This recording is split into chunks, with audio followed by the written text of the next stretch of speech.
मोहब्बत करो, उनसे अकीदत का रिश्ता रखो। यानी अगर सिर्फ यहां पर एक जुमला देना चाहूंगा जी जी बहुत। अगर सिर्फ ये कहे कि नमाज, रोजा, हज और ज़कात ये काफी है, तो ये सही नहीं। और अगर ये कहे कि नमाज रोजा छूट जाए कोई बात नहीं, बस सिर्फ मजार पे जाओ, ये भी सही नहीं जी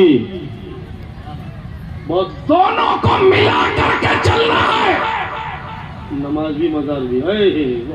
जो सिर्फ और सिर्फ नमाज रोजा लेकर वलियों से अलग हो जाए, उन पर भी अल्लाह का गज़ब है, वो भी गुमराह। और जो सिर्फ किसी मजार पे भरोसा करके नमाज रोजा से दूर हो जाए, वो भी गलत, वो गुमराह है। इसलिए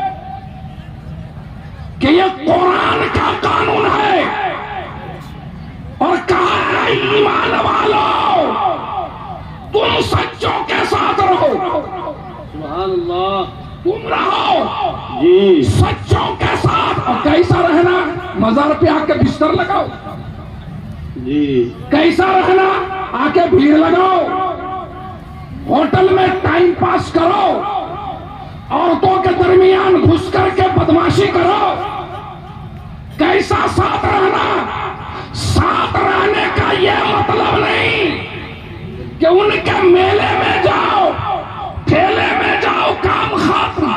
साथ रहने का मतलब यह है, ऐ साहिब मजार, आपका अकीदा मकबूल है, हम अकीदे में आपके साथ। सुभान अल्लाह। आपकी इबादत मकबूल है, हम इबादत में आपके साथ। आपकी मोहब्बत मकबूल है, हम मोहब्बत में आपके साथ। रसूलुल्लाह पर दुरूद पढ़ने में आपके साथ, औलिया किराम का दामन थामने में आपके साथ, दुनिया में भी आपके साथ, आखिरत में भी आपके साथ। नारे तकबीर, नारे रिसालत, उर्से अजीजी और रौफी, फैजान औलिया किराम, खलीफाए हुजूर ताजुश शरिया। और यहाँ तो साथ रहने का दूसरा मतलब ही निकाल लिया। हाँ हाँ क्या जुमला। वो मतलब नहीं है जी जो आमतौर पर आप निकाल के चलते हैं। मतलब समझना है तो उलमा से समझो। अच्छा, कुछ लोग जो ये कहते हैं जब हम नमाज पढ़ेंगे ही तो क्यों जाए, अजमेर क्यों जाए, बगदाद क्यों जाए, किचोचा क्यों जाए, बरेली क्यों जाए, शाह अब्दुल रऊफ, शाह अब्दुल अजीज, इनके मज़ारात पे क्यों जाए, निजामुद्दीन औलिया में क्यों जाए, बख्तियार काकी में क्यों जाए, बंदर नवाज गैसो दराज में क्यों जाए, क्यों जाए? हम तो इबादत करते ही हैं, हम क्यों जाए? तो मैं इनसे कहना चाहता हूं उलमाए किराम के तवस्सुत से कि वो लोग अगर कहें, जो लोग हमसे बड़े नमाजी, वो लोग कहें जो हम लोगों से बड़े हाजी, वो लोग कहें जो हम लोगों से बड़े गाजी, कि इबादत भी करना है, बुजुर्गाने दीन के आस्थाने पे भी जाना है, वो जब कहें तो बात उनकी सुनी जाएगी जिन्होंने नमाज में सजदों की लज्जतें भी हासिल की और ज़ियारत से बुजुर्गाने दीन का फैज़ भी हासिल किया। बहुत उम्दा माशाअल्लाह। इसलिए रास्ता उन्हीं का महमूद है।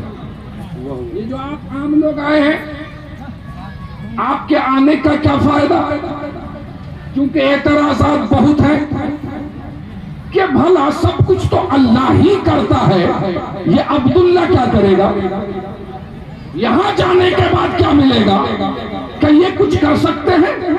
ये कुछ दे सकते हैं? ये कुछ संवार सकते हैं, कुछ बना सकते हैं, कुछ बिगाड़ सकते हैं।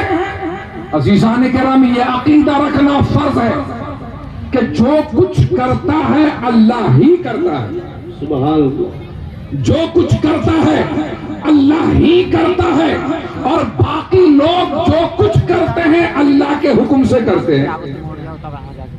तो अल्लाह के वली ये अल्लाह की तरफ से जगह जगह मामूर किए गए हैं कि मैं बंदों को रोजी तो दूंगा, मगर बंदों के गुनाहों ने उसके ऊपर नहूसत का पर्दा तान दिया है। वो बदमाशी सदर कर रहा है कि रहमत का फरिश्ता जा नहीं रहा है। गुंडागर्दी उसके अंदर, बेहयाई उसके अंदर, बदतमीजी उसके अंदर, सुलह-कुल्लियत उसके अंदर, बदअकीदगी उसके अंदर। अल्लाह रब्बुल इज्जत ने जगह जगह औलियाए किराम को उनकी आरामगाहें तैयार फरमा दिया, और हदीस पाक में है अल्लाह के कुछ बंदे वो है बेहिम तुम तरून व बेहिम तुरहमून व बेहिम तुरज़क़ून। ऐ जमीन वालों सुनो, ये अल्लाह के औलिया तुम्हारी जमीन पर अपनी आखिरी आरामगाहों में है। उन्हीं की बरकतों से तुम पर बारिश नाजिल होती है, उन्हीं की बरकतों से तुम्हें रोजी दिया जाता है, और सुनो उन्हीं की बरकतों से तुम पर अल्लाह रहमतें नाजिल करता है। नारे तकबीर, नारे रिसालत, मसलक आला हजरत उर्स अजीजी व रौफी, मुफ्ती कौम व मिल्लत कारी अताउल्लाह मौलवी इमरान साहब मिंबर नूर पर आइए। अच्छा, फिर ये कहते अच्छा ठीक है, हम ये मानते हैं बोले जवाब कि जिंदगी में जब जिंदा हो तो कुछ कर सकते हैं, लेकिन जब मर जाए, रूह निकल जाए, अब तो जमीन के नीचे, अब वहां कैसे कुछ करेगा, वहां उनके इख्तियारात कैसे होंगे, वो तो मर गए। यहां पर मैं एक छोटी सी मिसाल आपके सामने देना चाहता हूं। मुझे ये बताइए, हम सब किसान के बच्चे हैं, खेती किसानी करने वाले लोग हैं, दाना उगाते हैं तो खाते हैं।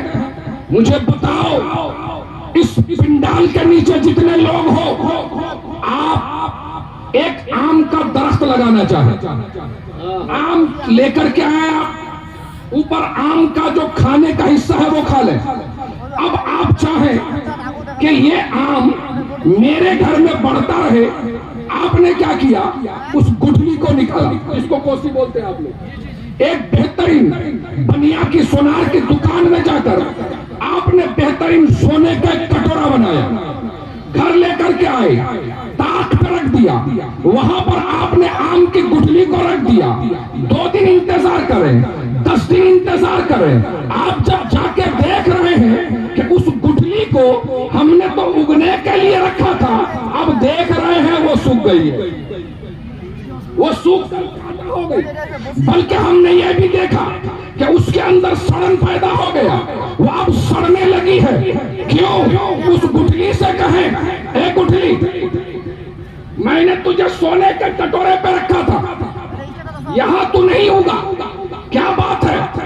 तो गुठली कहेगी कि मुझे सोने के कटोरे से निकालो, वो तुम्हारे घर के पीछे जो मिट्टी है, जो कीचड़ है, मुझे वहां ले जाके डाल दो, वहां ले जाके डाल दो। आपने सुना, ठीक है, इसकी बात मान लेते हैं, ले जा करके डाल दिया, बेखबर हो गए।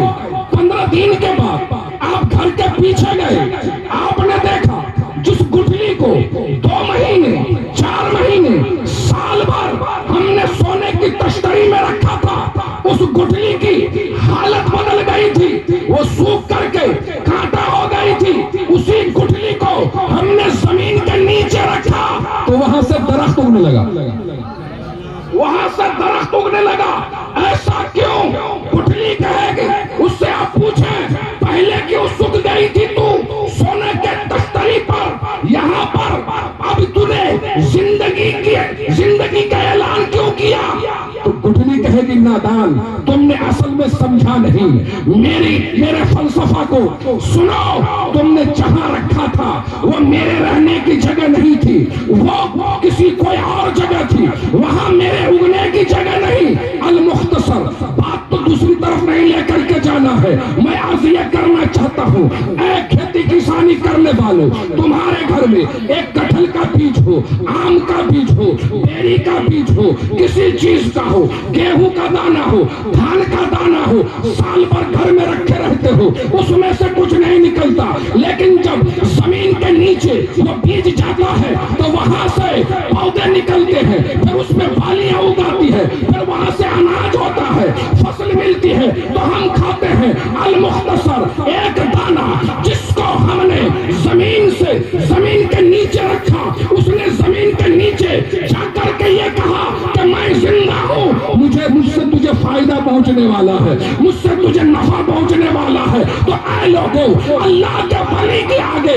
इस गुठली की हैसियत क्या है? अल्लाह के वली के आगे इस दाने की हैसियत क्या है? सुनो, जब एक दाना जमीन पे जाकर के अपना फैज आम कर सकता है, तो अल्लाह का वली जमीन के नीचे कब्र से भी फैज आम कर सकता है। नारे तकबीर, नारे रिसालत, भाईजान अजीजी और रौफी, सुभान अल्लाह, वाह, जिंदाबाद जिंदाबाद। जमीन के नीचे जाने के बाद भी चाहे वो कोई भी दरख्त हो, जब तक उसका ताल्लुक जमीन से नहीं होगा, उससे अनाज नहीं मिलेगी। तो अब आप ये भी देख लो, ऐ लोगों, इस गुठली का ताल्लुक सिर्फ इस सरजमीन से हो जाए तो एक तनावर दरख्त बन करके बाहर निकले, तुम्हें फसल देने लगे, अनाज देने लगे। और ये अल्लाह के वली जानते हैं इनका राबता किससे है। ये अल्लाह के वली, इनका ताल्लुक मोहम्मद मुस्तफा से है, इनका ताल्लुक मोहम्मद रसूलुल्लाह के रब से है।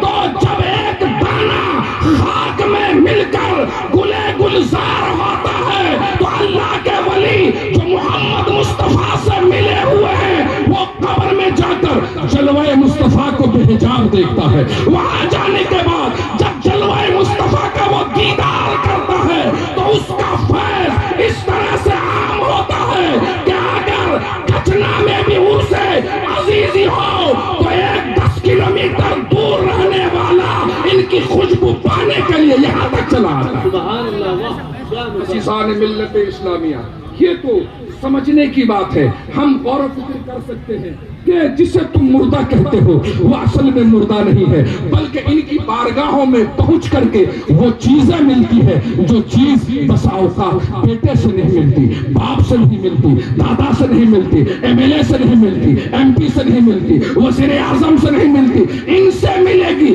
तो खाने के लिए तुम्हें अनाज दिया जाएगा, तुम्हें एक नौकरी दी जाएगी, तुम्हें चंद पैसे दिए जाएंगे, तुम्हें थकाया जाएगा, तुम्हें वो परेशान किया जाएगा। मगर जब इनसे मिलोगे तो अल्लाह की कसम, इनके पास बैठने वाला, इनसे इल्तिजा करने वाला, इनसे जुड़ने वाला वो जहन्नम में नहीं, जन्नतुल फिरदौस के बागात का हकदार बन जाए। सुभान अल्लाह, सुभान अल्लाह, माशाअल्लाह, बहुत खूब। अज़ीज़ान गिरामी, इसीलिए इमाम अहमद रजा ने क्या खूब कहा, लहद में इश्क रुखे शह का दाग लेके चले, अंधेरी रात सुनी थी चिराग लेके चले, और तेरे गुलामों का नक्शे कदम है राहे खुदा, वो क्या बहक सके जो ये सुराग लेके चले। सुभान अल्लाह, सुभान अल्लाह, वाह वाह वाह वाह। अज़ीज़ान गिरामी, इनसे दोस्त, अच्छा मौत आने से